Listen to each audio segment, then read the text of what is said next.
अस्सलाम वालेकुम नाजरीन। प्रणब मुखर्जी ने कहा है कि इस मरतबा पाकिस्तान को बच कर जाने नहीं देंगे और जो शवाहिद उन्होंने पाकिस्तान को मुहैया किए हैं उसको बुनियाद बनवाकर पाकिस्तान से बहुत बड़ा काम करवाएंगे। यानी पाकिस्तान के अंदर जो वो इल्ज़ाम लगाते हैं दहशत गर्दों का इकट्ठ और इनका निज़ाम, इसको डिसमेंटल करवाया जाएगा।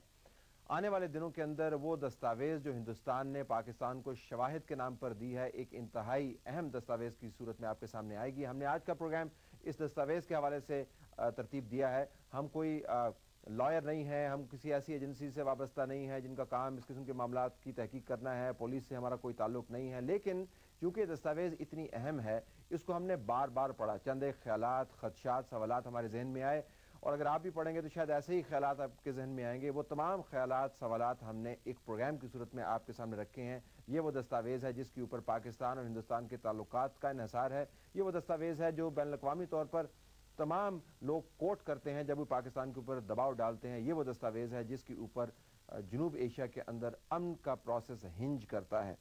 अगर आप इस दस्तावेज़ को पढ़ें, इस वक्त आप इसका टाइटल ऑन एयर देख रहे होंगे, तो पहले सफ़े पर बताया जाता है कि दहशत गर्दों का ताल्लुक पाकिस्तान से है। इनकी तरबियत मुरीद के मानसेरा और मुजफ्फराबाद में हुई। इस डॉक्यूमेंट के पहले हिस्से में यह भी कहा गया कि मुकदमात दर्ज कर लिए गए हैं और ये तमाम मालूमात जो इस दस्तावेज़ के अंदर मौजूद हैं, मोहम्मद अजमल आमर कसाब ने दौरान तफ्तीश बतौर इकरार जुर्म के तौर पर प्रेजेंट की और इसके अलावा चंद एक दूसरे शवाहिद भी इस दस्तावेज़ में शामिल हैं। दो सवाल यहाँ पर पैदा होते हैं। एक तो ये कि मुकदमात किन के खिलाफ दर्ज किए गए। 10 में से 9 दहशतगर्द तो हलाक हो चुके, तो बाद अज़ मौत मुकदमा किसके खिलाफ दर्ज किया गया। इसके अलावा एक और भी बड़ा मामला है, वो ये कि दौरान तफ्तीश उगलवाई हुई मालूमात को आप शवाहिद के तौर पर किस तरह पेश कर सकते हैं। जिन कानून के माहिरीन से हमने रब्ता किया, उन्होंने कहा जी कि इंटरोगेशन जिस किस्म की पाकिस्तान के अंदर, हिंदुस्तान के अंदर या उन ममालिक के अंदर होती है जिनके हत्थे इस तरह के लोग चढ़ जाते हैं, उनकी अदालत के अंदर कोई हैसियत नहीं होती। तो जिसको शवाहिद के तौर पर बयान किया गया है, either it can stand in a court of law और नॉट। अगर आप इस दस्तावेज़ में ज़रा आगे जाएं तो इसमें बहुत सारी तफसीलात दी गई हैं जिनका खुलासा ये है कि दहशत गर्दों को तरबियत किस तरीके से दी गई।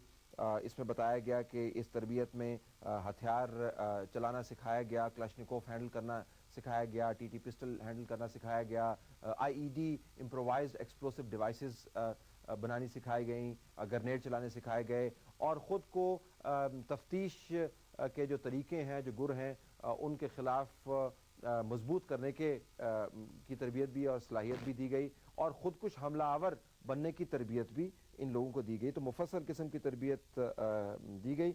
इस तफसील में ये भी बयान किया गया है कि लश्कर तैयबा के ज़कीर उमर लखवी, यूसुफ मुजम्मल, अबू हमज़ा और कैफ़ा ने पहले 13 के ग्रुप को तरबियत दी और उसके बाद 6 को कश्मीर के मिशन पर रवाना कर दिया। फिर बाकी मानदा लोगों के अंदर 3 अफराद का इजाफा किया गया और देर से आने वाले अफराद में से इस ग्रुप का सरबराह इस्माइल खान भी शामिल था। बहुत सारे सवालात यहाँ पर उठाए जा सकते हैं, लेकिन मैं चंद एक आपके सामने रखूँगा। अमूमन जो खुदकुश हमला आवर है और दहशत गर्दी के जो दूसरे ऑपरेशंस हैं, हमने पिछले सालों में ये सीखा और देखा और पढ़ा, उनमें ज़मीन आसमान का फ़र्क होता है। खुदकुश हमला आवरों का मिशन वाज़े और जल्द इख्तिताम पजीर होने वाला होता है। वो इंतज़ार नहीं करते हैं, उनका टारगेट बड़ा वाज़े होता है। पाकिस्तान में आप 125 से लगभग जो खुदकुश हमले हुए हैं, उसमें से किसी के बारे में ये नहीं कह सकते कि इनका मकसद गैर वाज़े था या ये जब अपने मिशन के ऊपर गए तो रास्ते के अंदर डिस्ट्रैक्ट हो गए। They go and complete their mission. ये मिशन उन मिशन से बिल्कुल मुख्तलिफ होता है जिसमें अस्करियत पसंदों को ये मैंडेट दिया जाता है कि आपने तवील लड़ाई लड़नी है, आपने ज़्यादा से ज़्यादा लोग मारने हैं और आपने लड़ाई के दौरान यरगमाली भी बनाने हैं। ये 2 डिफरेंट कैटेगरीज हैं। तो न जाने क्यों खुदकुश हमला आवर तरबियत याफ्ता होने के बावजूद 9 हिलाक हो जाने वालों में से किसी एक ने भी खुदकुश हमला आवर होने का सबूत नहीं दिया। तो आई एम जस्ट वंडरिंग کہ اگر ان کو تربیت دی گئی تھی خودکش حملہ آور بننے کی تو انہوں نے اس تربیت کا استعمال کیوں نہیں کیا؟ اگرچہ اگر وہ کرتے تو بہت بڑی تباہی پھیلا سکتے تھے۔ یہ بھی کمال ہے کہ جب 13 کا اوریجنل گروپ تھا اس میں سے جب 6 لوگوں کو کشمیر کے مشن کے اوپر بھیجا گیا تو دوسرے لوگوں کو اس کا علم تھا۔ عموماً جو تفصیلات ہمارے سامنے ہیں، جو ہمارا مشاہدہ ہے کہ ہر آپریشن کی تفصیلات تمام گروپ ممبران سے شیئر نہیں کی جاتی۔ علیحدہ مشن کے علیحدہ گروپس ہر طرح سے علیحدہ رکھے جاتے ہیں، مثلا اتنے علیحدہ رکھے جاتے ہیں کہ ایک ہاتھ کو پتہ نہیں ہوتا کہ دوسرا ہاتھ کیا کر رہا ہے۔ اس طرح کبھی بھی نہیں ہوتا کہ بمبے کے اندر ایک مشن آپ بھجوا رہے ہیں تو اس کو آپ تفصیلات دے رہے ہیں کہ کشمیر کے اندر جو مشن جا رہا ہے اس کے اہداف کیا ہیں۔ It never happens. تربیت کی جو تفصیلات اس دستاویز کے اندر دی گئی ہیں اس سے پتہ یہ چلتا ہے کہ یہ دہشت گرد بڑے کورے قسم کے دہشت گرد تھے، یعنی نووارد قسم کے لوگ تھے، ان کا کوئی تجربہ نہیں تھا اور بڑی ان کو بنیادی قسم کی مہارت اور صلاحیت دینی پڑی جس کے اندر بنیادی ویپن ہینڈلنگ ہے اور گرنیڈ چلانا ہے۔ اب حیرت یہ ہے کہ لشکر طیبہ نے وہ منجے ہوئے لڑاکے اس مشن کے لیے کیوں نہیں بھیجے جو بزبان ہندوستان کے جو آفیشلز ہیں جن کی ان کے پاس کمی نہیں ہے، یعنی اگر اتنا بڑا مشن ہے you clearly want to put out your best fighters, لیکن یہاں پر ایسے لوگ ہیں جن کو بنیادی تربیت، جن کو ٹی پستول ہینڈل نہیں کرنا آتا، ان کو بنیادی تربیت دی جا رہی ہے اور مشن دیا جا رہا ہے کہ بامبے کے اندر جا کے آپ تباہی پھیلائیں۔ تو مجھے تو حیرانی ہے کہ جو آزمودہ لوگ ہیں ان کو استعمال کیوں نہیں کیا گیا۔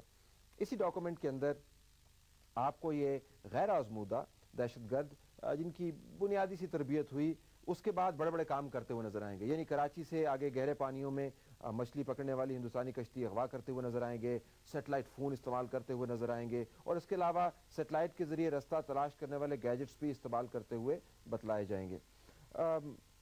حیرانی ہے کہ جو سیٹلائٹ فونز ان کے پاس موجود ہیں ان میں سے کئی ایک سیٹلائٹ فون کے اندر لشکر طیبہ کے بڑے بڑے رہنماؤں کے یا لیڈران کے چونکہ پروسکرائبڈ ہے تو دہشت گردوں کے نام موجود ہیں، ان کے نمبرز موجود ہیں۔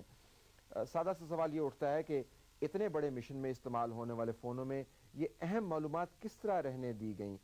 کیا اس مشن کو پلان کرنے والے اتنے احمق تھے کہ معلومات سے بھرے ہوئے استعمال شدہ فون نئے نویلے دہشت گردوں کے ایک ٹولے کے حوالے کر دیں، یہ جانتے ہوئے کہ اگر یہ فون پکڑے گئے تو تمام کی تمام تفصیلات جن کے اندر ان کے نام موجود ہیں، ان کے عہدے موجود ہیں، ان کے میسیجز موجود ہیں، ان کے گلے کا پھندا بھی بن سکتے ہیں؟ تو اگر اتنا بڑا مشن تھا اور اتنے عرصے سے یہ اس کی تیاری ہوئی تو پھر پرانے ٹیلی فون جس کے اندر دوسرے لوگوں کے نام اور پتے موجود ہیں وہ کیوں دیے گئے؟ مجھے اس کی سمجھ نہیں آئی، ہو سکتا ہے اس کی کوئی منطق ہو۔